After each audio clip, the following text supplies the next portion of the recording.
আল্লাহ তাআলা তার বান্দাদেরকে অবশ্যই পরীক্ষা করেন। কখনো পরীক্ষা করেন উন্নতি ও মঙ্গলের দ্বারা, আবার কখনো পরীক্ষা করেন অবনতি ও অমঙ্গলের দ্বারা। আল্লাহ রাব্বুল আলামিন এইভাবে বলেন, ওয়া নাবলুয়ান্নাকুম বিসাইয়্যিম মিনাল খাউফি ওয়াল জু ওয়া নাকসিম মিনাল আমওয়ালি ওয়াল আনফুসি ওয়াস সামারাত ওয়া বাশশিরিস সাবিরিন। আল্লাহ কখনো মানুষকে পরীক্ষা করেন ভয় দিয়ে, আবার কখনো পরীক্ষা করেন ক্ষুধা দিয়ে। আপনার খিদার চাহিদা থাকবে বেশি, কিন্তু আপনার খাদ্যের ব্যবস্থা থাকবে না। এটা আল্লাহর পক্ষ থেকে পরীক্ষা। আল্লাহ রাব্বুল আলামিন কখনো পরীক্ষা করবেন আপনাকে ধনমালের ঘাটতি দিয়ে। আপনার কোনো জায়গায় ধনমাল আছে ঠিক রকম, হঠাৎ করে দেখবেন চুরি হয়ে যাচ্ছে, ডাকাতি হয়ে যাচ্ছে, বিভিন্ন রকমের কোনো দুর্যোগে নষ্ট হয়ে যাচ্ছে। এটা আপনার ধনমালের ক্ষতি। আপনার কখনো দেখবেন যে আপনার জীবনের ক্ষতির দ্বারা পরীক্ষা করবেন আল্লাহ।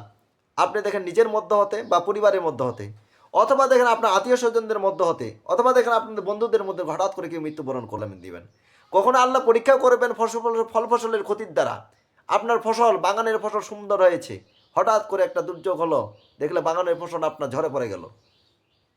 আপনার দেখলেন আপনি ফসল লাগাইছেন, ভুট্টা লাগাইছেন, দেখেন হঠাৎ করে বাতাস আসে, এমনভাবে বাতাসে সেই ভুট্টাটা মাটির সাথে শুয়ে দিল, মানে পড়ে গেল, সেটা আর উঠতে পারতেছে না। আপনার 1 বিঘা, 1.5 বিঘা, 10 বিঘা লাগাইছেন, 5 বিঘার নষ্ট।